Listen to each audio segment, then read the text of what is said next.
جیسا کہ بائبل مقدس میں امثال کی کتاب اس کے 18 باب میں لکھا ہے کہ موت اور زندگی زبان کے قابو میں ہیں، جو اسے دوست رکھتے ہیں اس کا پھل کھاتے ہیں۔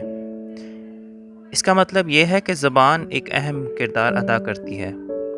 ہمارے الفاظ برکت لانے کا بھی وسیلہ ہیں اور موت لانے کا ذریعہ بھی بن سکتے ہیں۔ جیسا ہم بائبل مقدس میں دیکھتے ہیں، اسحاق نے یعقوب کو لفظی برکت دی، جیسے کہ پیدائش 27 میں لکھا ہے، اور دوسری طرف نوح نے حام کے بیٹے کنعان پر لعنت بولی اور وہ آج تک قائم ہے۔ آج ہم اپنے بچوں کے لیے کیا بولتے ہیں؟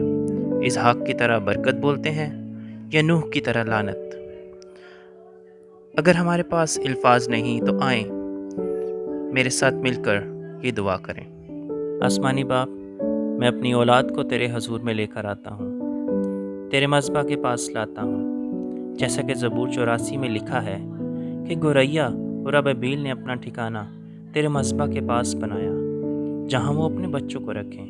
ویسے ہی اے خدا، میں اپنی اولاد کو تیرے مذبح کے پاس لاتا ہوں اور تیرے حضور سے ان کے لیے برکت کی دعا کرتا ہوں۔ یہوہ خدا، میں اپنی اولاد کے لیے سرفرازی کو بولتا ہوں، نہ کہ پستی کو۔ گھر میں بھی میری اولاد مبارک ہو، باہر بھی مبارک ہو، کوئی لعنت ان کے قریب نہ آئے۔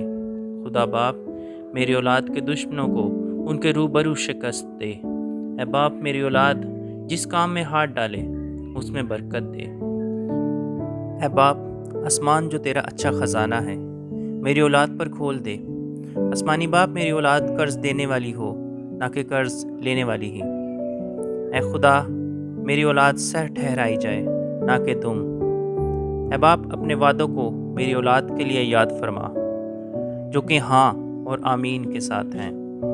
اے باپ، میں اپنی اولاد کو تیرے بیٹے کے لہو میں چھپاتا ہوں، ان کے لیے زندگی اور صحت کو بولتا ہوں۔ آسمانی باپ، والدین ہوتے ہوئے ہمیں حکمت بخش کہ ہم ان کی پرورش تیرے کلام کے مطابق کر سکیں۔ اے باپ، میں اپنی اولاد پر بولی جانے والی ہر لعنت کو کینسل کرتا ہوں، منسوخ کرتا ہوں۔ خداوند یسوع مسیح کے بابرکت نام میں مانگتا ہوں، آمین۔